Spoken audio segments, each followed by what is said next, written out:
2026 FIFA ലോകകപ്പിന് യോഗ്യത നേടി സൗദിയും ഖത്തറും.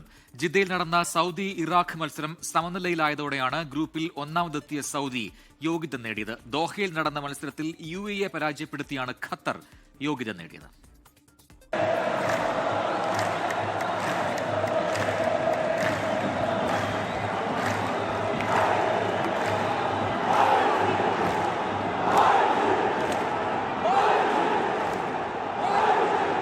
ജിദ്ദയിലെ കിങ് അബ്ദുള്ള സ്പോർട്സ് സിറ്റി സ്റ്റേഡിയത്തിൽ തടിച്ചുകൂടിയ 60,000-ലേറെ ആരാധകരുടെ കാതടപ്പിക്കുന്ന ആരവങ്ങൾക്കിടെ ഗ്രീൻ ഫാൽക്കൻസ് വീണ്ടും ലോകകപ്പിലേക്ക് ടിക്കറ്റ് ഉറപ്പിച്ചു. ഇത് 7ാം തവണയാണ് സൗദി ഫിഫ ലോകകപ്പിന് യോഗ്യത നേടുന്നത്.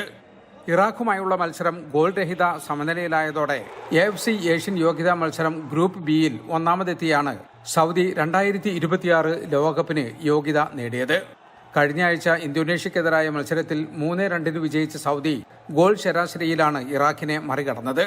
സ്വദേശികൾക്ക് പുറമെ മലയാളികൾ ഉൾപ്പെടെ നിരവധി വിദേശികളും കളി കാണാൻ സ്റ്റേഡിയത്തിലെത്തിയിരുന്നു. 2026 വേൾഡ് കപ്പിലേക്ക് ക്വാളിഫൈ ചെയ്യുക എന്ന് പറയുന്നത് സൗദി അറേബ്യയെ സംബന്ധിച്ച് വളരെയധികം നിർണായകമായ ഒന്നായിരുന്നു. ആയതുകൊണ്ട് തന്നെ വളരെ വാശിയേറിയ മത്സരമാണ് നടന്നത്. ഇരു ടീമുകളും ഇഞ്ചോടിഞ്ചുള്ള പോരാട്ടമാണ് നടത്തിയത്.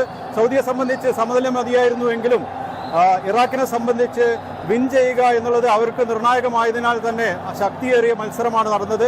നിരവധി മികച്ച അവസരങ്ങൾ സൗദിക്ക് ലഭിച്ചെങ്കിലും പന്ത് ഇറാഖിന്റെ വലയിലാക്കാൻ സാധിച്ചില്ല.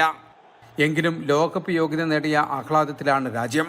അതേസമയം ദോഹയിൽ നടന്ന യോഗ്യതാ മത്സരത്തിൽ UAEയെ 2-1 പരാജയപ്പെടുത്തി ഖത്തറും ലോകകപ്പിനുള്ള ടിക്കറ്റ് ഉറപ്പിച്ചു.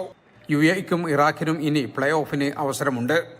ഇരു ടീമുകൾക്കും ഏറെ നിർണായകമായിരുന്നു ഈ മത്സരം. അതുകൊണ്ട് തന്നെ സൗദിയും ഖത്തറും ശക്തമായ മത്സരമാണ് കാഴ്ചവെച്ചത്. ജിദ്ദയിലെ കിങ് അബ്ദുള്ള സ്പോർട്സ് സിറ്റി സ്റ്റേഡിയത്തിൽ നിന്നും ജലീൽ കണ്ണമംഗലം, 24.